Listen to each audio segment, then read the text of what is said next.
मी खंडहर। मौसम बहुत सुहावना था। बाहर चिड़ियाएं चहक रही थी और सूरज की किरणें खिड़की से अंदर आ रही थी। तभी सर्द की नींद खुली।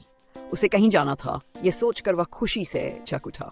जल्दी से उठकर नहाने धोने के बाद उसने नाश्ता किया और फिर अपनी गाड़ी लेकर सफर पर निकल पड़ा। सर्द को जंगल का नजारा बहुत पसंद था, इसलिए बिना कुछ सोचे समझे उसने अपनी गाड़ी जंगल की ओर मोड़ ली।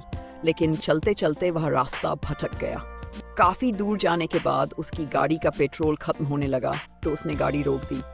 तभी उसकी नजर जंगल के बीच बने एक पुराने खंडहर पर पड़ी। रात होने वाली थी और उसे आगे का रास्ता भी नहीं पता था, इसलिए उसने सोचा क्यों ना आज की रात यहीं बिता ली जाए, सुबह देखा जाएगा। यह सोचकर वह खंडहर के अंदर चला गया। खंडहर किसी पुराने राजमहल जैसा लग रहा था, लेकिन वीरान देखकर उसे अजीब सी कसक हो रही थी कि यह कभी कैसा रहा होगा। वह पूरे खंडहर में घूमने लगा और फिर एक किनारे वाले कमरे में रात बिताने का फैसला किया। रात का सन्नाटा था, चारों ओर जंगली जानवरों की आवाजें सुनाई दे रही थी। काफी रात हो चुकी थी, इसलिए वह जाकर सो गया। आधी रात के बाद अचानक उसे घुंघरू की आवाज सुनाई दी। उसकी नींद खुल गई। वह उन आवाजों का पीछा करने लगा, लेकिन कुछ भी नजर नहीं आ रहा था। वह एक कमरे से दूसरे कमरे तक जाता रहा, लेकिन कुछ समझ नहीं आया कि आवाज कहाँ से आ रही है।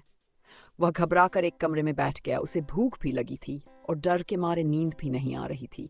बेचैनी से उसका बुरा हाल था।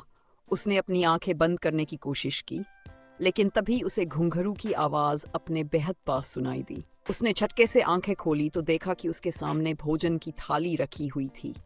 अब वह डर और भूख के बीच फंस गया, लेकिन बिना कुछ सोचे समझे उसने जल्दी जल्दी खाना खा लिया। खाना खाने के बाद उसे आराम महसूस हुआ। उसने अपनी घड़ी देखी, रात के लगभग 2 बज रहे थे। अब उसे नींद भी आ रही थी, इसलिए उसने कोने में लेटकर रात बिताने की कोशिश की और गहरी नींद में सो गया। आपकी प्रतिक्रिया हमारे लिए बहुत महत्वपूर्ण है। अगला भाग जानने के लिए जुड़े रहें। अगर आपको यह कहानी पसंद आई हो तो जरूर लाइक, शेयर और सब्सक्राइब करें।